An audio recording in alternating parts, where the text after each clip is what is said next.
This is the Great Sudoku for AngryMarks.com, coming at you with the August 8th edition of your G1 Climax audio recap. If you'd like to get at me, you can do so on Twitter with your feedback and your comments. You can get at me on Twitter at Great Sudoku. Let's get right into the undercard action. Match number one was 8-man tag action, seeing Satoshi Kojima, Jushin Liger, Ryosuke Taguchi, and Yohei Komatsu taking on Blue Justice, Yuji Nagata, Kushida, Mascara Dorada, and David Finlay. And I think Satoshi Kojima wins the award for silliest spot in New Japan Pro Wrestling with his multiple intense slaps in the corner. He just narrowly beats out Shinsuke Nakamura in his intense foot choke in the corner. But yeah, that Kojima spot looks just extra silly. Taguchi ended up picking up the win in this one over David Finlay with his Dodon finisher. Who did you think was going to eat the pinfall in this one? That's right, Finlay does. Taguchi picks up the win for his team in your opening match of the night. Match number two saw Michael Elgin and Jay White teaming up to take on the Bullet Club team consisting of Carl Anderson and Cody Hall.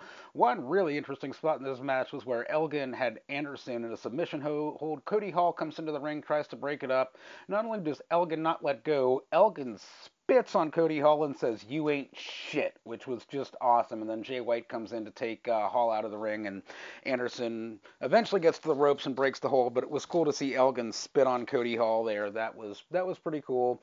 Finish to this match, Anderson nails Jay White with the stun gun, or as I call it, the Carl Cutter, and picks up the pinfall victory for Bullet Club. Match number three of the night was six-man tag team action. We had the team of Haruki Goto, Tomoaki Hanma, and Captain New Japan taking on the Chaos team consisting of Shinsuke Nakamura, Tomohiro Ishii, and Yoshihashi. And Yoshihashi is getting a big push, and he wins this match in the fashion he's been doing of late, nailing Captain New Japan with a swanton bomb from that top turnbuckle and picking up a pinfall victory for Chaos. Final match of the undercard was just single regular tag team action, I guess I'll call it. We had a Chaos team of Gato and Kazuchika Okada taking on Yujiro Takahashi and Tama Tonga. And boy, Bullet Club is on a roll, and so is Tama Tonga. Really, boy, he has been getting a nice push lately. Tama Tonga nailed Gato with the head shrinker DDT and picked up the win for Bullet Club. So pretty cool to see Tama Tonga doing his thing. He even led a mock Gato chant early in the match. It was fun to see him kind of rally up the crowd as a heel for Gato, who was a face in this match. So yeah, good to see Tama Tonga getting a push. Bullet Club picks up the win in tag team action on the last match of the undercard. And we'll get right to the G1 Climax Block A matches. And your first Block A match of the night, which I thought was match of the night, which doesn't bode well for the matches coming after this one, it was Kota Ibushi with 6 points, taking on Bad Luck Fale with 8 points. And the finish to this one saw Bad Luck Fale finally hitting the Bad Luck Ball. It seems like I said, the last time he hit this, Prince Devitt was still in Bullet Club, but he hit it today, and he was teasing like he wouldn't. Debussy was fighting out of the Bad Luck Ball, trying to counter it with the Hurricane Rana, but Fale lifted him back up and planted him into the mat with that Bad Luck Ball and picked up a pinfall victory to move to 10 points in Block A. Hashtag BizCliz. Congratulations, Bad Luck Fale, for being the first to move to 10 points in Block A. Match number 6. This was the one I had been mockingly looking forward to for a long time and rooting for injury. We had Tetsuya Naito with 8 points taking on Toru Yano with 4 points. And boy, it's like, this is like, who do I root for in a match between Hitler and Satan? This is like when the Baltimore Ravens play the New England Patriots. There's just no good person to root for. I really wish Red Shoes had been the referee for this match so that I could have said I was a fan of at least one guy in the ring, but sadly Red Shoes wasn't reffing the match, so I wasn't a fan of anybody in the ring here. And boy, do I really wish that TNA would sign Naito. That would be awesome if Naito got signed by TNA, because then nobody anywhere ever would have to watch Tetsuya Naito. Joke at the expense of Naito and TNA there. Pretty awesome. Naito did end up getting the win in this match with his Destino finisher on Yano. Thankfully, this match wasn't too long. It didn't go very long. I didn't have to watch either of them for too long. Naito joins Bad Luck Fale in the A block with 10 points. Match number 7 and the third G1 Climax Block A singles match featured Hiroyoshi Tenzan taking on AJ Styles. And while this wasn't a bad match, it wasn't a great match either. There were a lot of counters that each man threw to the other's moves. They seemed to know each other well, both savvy ring veterans, and it was not what you would expect from a Styles versus Tenzan match.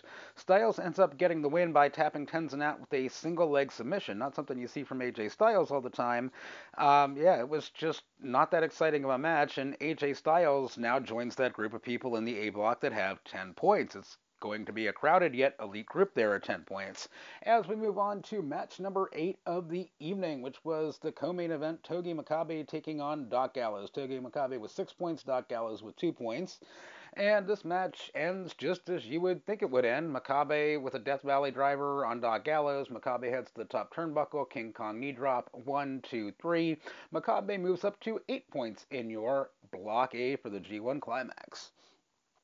Main event of the night was Hiroshi Tanahashi versus Katsuyori Shibata, and this was not very exciting for a main event. I mean, if you're a fan of headlocks, abdominal stretches, leg locks, you might really like this match.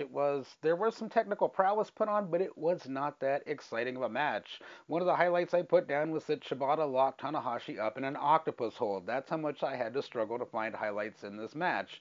And boy, let me tell you, the finish to this match was every bit as exciting as the match was itself.